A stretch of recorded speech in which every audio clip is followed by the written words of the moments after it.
I haven't made a video in a few days because we are actively shipping plants right now, and I thought it'd be fun to walk around for a few moments before we get deep in today's packing day and give you a tour of how we at Edible Acres assemble orders to ship across the United States. Stick around. It's kind of a mess, but it is what it is. Inside the garage there, in our smaller garage, is where Sasha boxes up plants. We'll get some shots of that in a moment.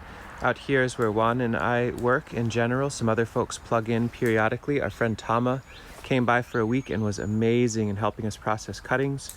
And thank you so much, Tama, if you're watching this. And so this is where we bring out the orders. We lay them out, get labels made, and then we've got the plants heeled in all over the place, all through here, and we go out and we get them. You can see there's plant material in all the directions. This little pool area by summer is for frogs to have a nice cool shaded spot to enjoy. For now, it's a pile of sawdust with all sorts of processed cuttings. We've got black currants and elderberry, larger elderberry for local pickup and smaller, more manageable size for shipping. There's all of our different willow and poplar varietals in here, all processed by lovely folks and friends and ready to get rehydrated, wrapped in moist sawdust and shipped along.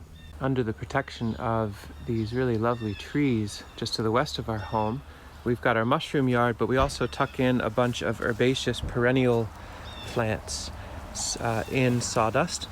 And so, for example, here's bronze fennel, and there's just piles and piles of beautiful little bronze fennel plants, slightly larger ones. They get buried in sawdust. It's been raining quite a bit lately, so everybody's nice and hydrated. But what we'll do when we get a threat of frost, we've got a bunch of burlap. We lay all the containers flush to ground and we put burlap over them, get them nice and hydrated, and then we can use these insulated sheets. They're not that lovely looking, but they help the plants coast through some colder nights. We're gonna get a really good cold snap this weekend, so everybody will get tucked in, covered in sawdust, hydrated deeply, and insulated for the next few days. And then mid next week, we'll pull everything off and get right back to it. But you can see the fuki waking up. There's a nice tray of rhubarb there. Comfrey rootlets processed into 20 packs.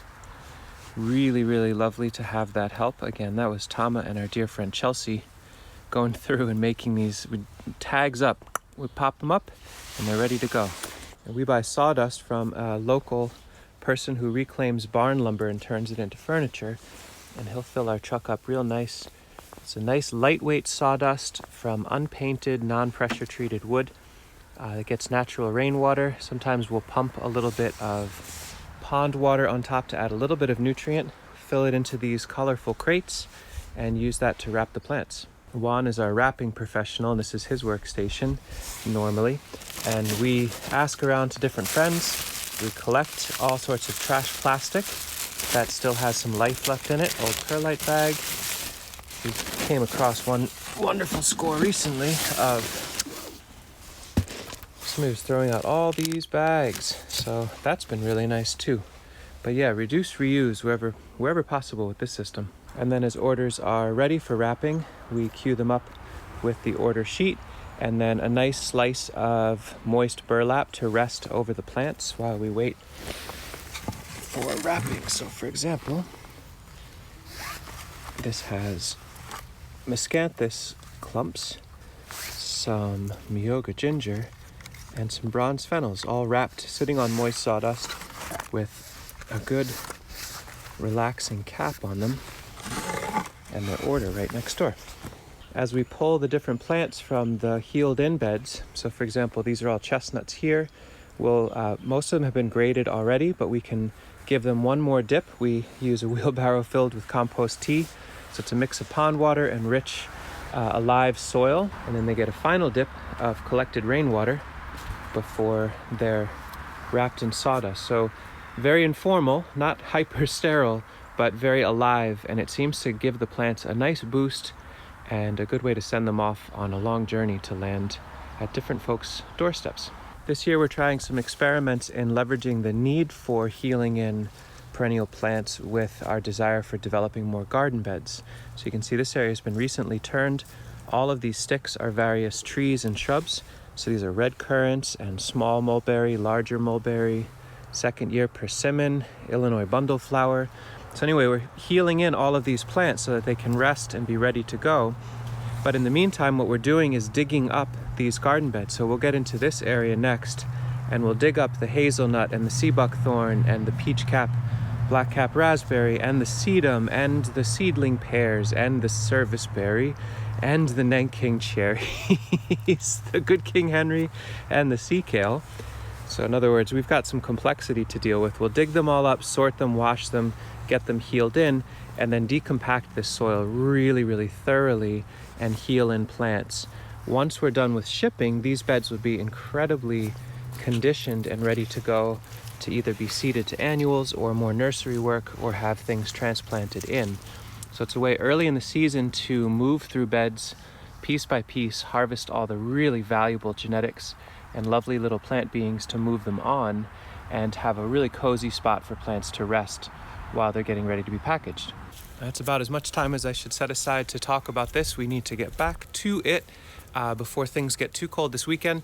We are trying to finalize all of the warm weather shipping today and tomorrow just to get them out the door. So for you folks that have the season waking up, hopefully your plants will be arriving really soon. Cold weather states we're holding a bit. We get a cold snap that goes right through the weekend and early into next week. By Wednesday or so of next week, we'll start moving. And when we're in doubt, what we do every order, we pull up your local weather. We look at the weather for your town and try to assess whether or not it's safe to send plants your way. So a lot of work on this end to get plants out, but it really feels meaningful. And we appreciate so much all of your interest. Let us know if you have questions, and we will talk to you soon when there's a break in shipping. Maybe over the weekend when it's frozen, we'll talk about some other projects. Thanks for watching. You got a good one too. This is a hefty.